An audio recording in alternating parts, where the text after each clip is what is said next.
Oke, kita langsung lanjut ke Bu Retno dulu sebelum ke Bang Benny ya. Bu Retno, kok tadi kan Ya, Bu Retno menyampaikan bahwa ada perbedaan treatment lah ya, perlakuan ya, antara anak yang kemudian berkonflik dengan hukum berkonflik ini. dengan hukum dengan orang dewasa. Nah, Ya, itu kenapa harus ada perbedaan soal sistem peradilan itu, Bu?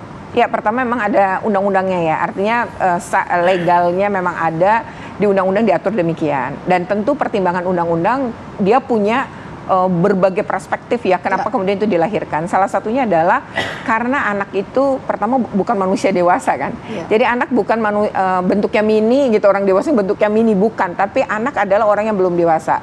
Nah, sebagai orang yang belum dewasa, maka cara berpikirnya pun pasti nggak dewasa. Jadi dia nggak tahu resiko, nggak ngerti apa perbuatannya, konsekuensi masa harus belajar. Kayak kita dulu belajar nulis, pertama kan suruh pakai pensil agar bisa dihapus. Artinya apa? Pasti berbuat salah sehingga kemudian bisa dihapus. Nah, artinya anak ini diberi kesempatan untuk memperbaiki diri karena masa depannya masih panjang. Nah, pertimbangan yang berikutnya adalah secara sosiologis ya, secara budaya, anak itu besar atau jadi apa dan seperti apa kan karena tergantung pengasuhan orang tua. Jadi orang tuanya ini bertanggung jawab membentuk si anak. Jadi anak seperti apa tuh sangat bergantung pada orang tua. Kalau tiap hari dimaki, dicaci, dilakukan kekerasan dalam mendidik, anak itu juga akan melakukan tindakan yang sama. Nah, kalaupun misalnya tidak mendapatkan kekerasan, tapi dia biasa mendapat kemudahan, kemanjaan dan lain-lain, itu juga anak bisa jadi nggak ngerti aturan. Jadi dalam hal ini anak gitu sebagai manusia yang belum dewasa sangat bergantung pada faktor lingkungan, salah satunya keluarga dan di mana dia bergaul misalnya. Nah, jadi akhirnya dia dianggap kesalahan tuh nggak berdiri sendiri. Makanya untuk anak berbeda perlakuan hukum itu. Oke, bagaimana kalau misalnya ke Bang Benny dalam praktiknya misalnya, atau setidaknya dari pemahaman Bang Benny gitu, kalau memang anak, kan sistemnya berbeda, undang-undangnya berbeda, treatmentnya juga akan berbeda gitu. Itu kalau misalnya anak yang berkonflik dengan hukum, artinya kalau dalam pidana umum ya tersangka atau pelaku begitu. Tapi bagi korbannya bagaimana memenuhi rasa keadilannya, Bang Benny? Nah, itu dia. Kalau kita bicara untuk memenuhi rasa keadilan ini kan kita terbatas oleh undang-undang tadi yang disebut Undang Nomor 11 tahun 2012 tentang sistem peradilan pidana anak ya. Jadi kalau misalnya konteksnya bahwa itu harus untuk memenuhi rasa keadilan, tentu poin besarnya itu kita harus lihat bahwa di dalam undang-undang sistem peradilan pidana anak itu ada dua. Yang paling pertama itu adalah pidana pokok, yang kedua itu adalah pidana tambahan. Nah, terhadap pidana pokok ini kan itu pun tidak serta-merta bahwa terhadap pelaku itu harus ditahan. Itu tidak serta-merta. Karena kualifikasi di situ kan sudah disampaikan tadi bahwa dalam Undang-Undang 11 tahun 2012 tentang sistem peradilan pidana anak itu ancaman atau hukuman terhadap pelakunya itu 1/2 dari hukuman orang dewasa, artinya setengah dari hukuman orang dewasa. Sehingga kalau kita bicara dari konteks keadilan, kalau misalnya dari konteks keadilan itu sedikit sulit karena memang undang-undang kita membatasi untuk itu, Mas. Okay. Karena memang ada koridor dari undang-undangnya itu sendiri yang mungkin menurut Bang Benny tadi memang untuk korban artinya sulit begitu ya memenuhi rasa keadilannya begitu, Mas. Bang. Betul, itu sulit untuk merasa keadilan karena kita terbatas dan terbentur oleh undang-undang. Makanya sejak awal itu, saya kira ini bukan kali yang pertama, Mas Bayu, untuk terkait pelakunya adalah anak. Sudah beberapa kasus itu, kita lihat beberapa contoh kasus itu memang pelaku adalah anak.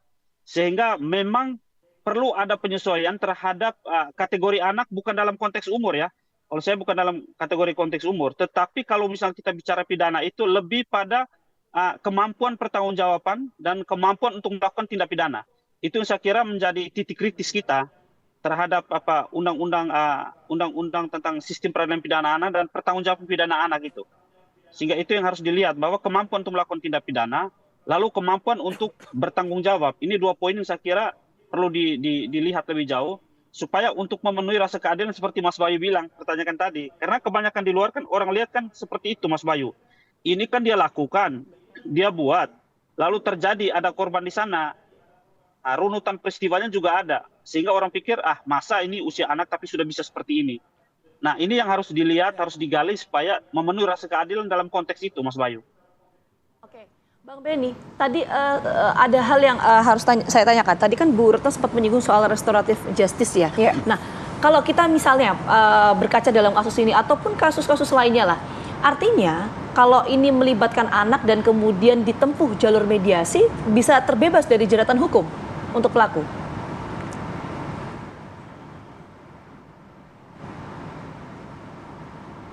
Halo, Bang Bang Benny. Halo. Oke, kita terkendala komunikasi. Ya. Oke, Bang Benny bisa mendengar suara saya? Halo. Halo? Oke, nampaknya kita terkendala komunikasi. Kita perbaiki dulu deh sambungan komunikasi kita ya. Saya mau ke Bu Retno kalau gitu. Ya. Tadi kan Bu Retno sempat menyinggung soal restoratif Betul, justice ya. betul. Artinya kalau tadi menyambung juga pertanyaan dari Bayu bahwa keadilan bagi korban itu seperti apa? Artinya kalau saat Ya. ini kan proses hukum sudah berlangsung atau tengah berlangsung ya. Iya.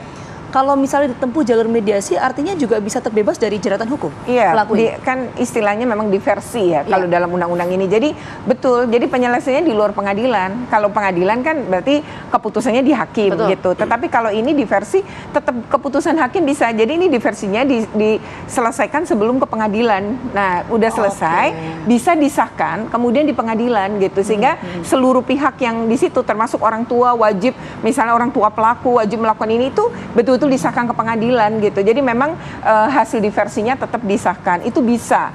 Dan banyak kasus-kasus yang seperti itu, tidak cuma selesai di polisi terus nggak di dalam keputusan pengadilan tuh nggak, juga banyak, tetapi kebanyakan orang memilih keputusan pengadilan agar menjadi lebih kuat. Tapi tidak hakimnya cuma memutuskan hasil diversinya demikian gitu ya, sesuai dengan keputusan tadi. Nah, tetapi beberapa kasus yang diversinya gagal, maksudnya udah duduk bareng tapi gagal, kemudian berlanjut, itu ada beberapa kasus yang kemudian hakim juga sebenarnya menghukumnya juga kategorinya anak. Saya contohkan ya, pernah waktu kasus anak yang melawan petugas saat demo. Nah, lalu diversinya tidak terjadi. Nah, ketika proses hukum dilakukan, ternyata hakim menghukumnya adalah mengembalikan kepada orang tua. Atau misalnya kasus Pontianak yang waktu itu heboh sekali, yang anak merundung bertiga, kemudian ada satu korban. Nah, ketika diversinya gagal, kemudian akhirnya ke pengadilan, 3 anak ini dapat hukuman kerja sosial, yaitu di panti jompo selama sekian bulan, dalam 1 hari berapa jam, itu diputuskan oleh hakim. Jadi hukuman untuk anak itu tidak harus selalu penjara juga oleh hakim akhirnya.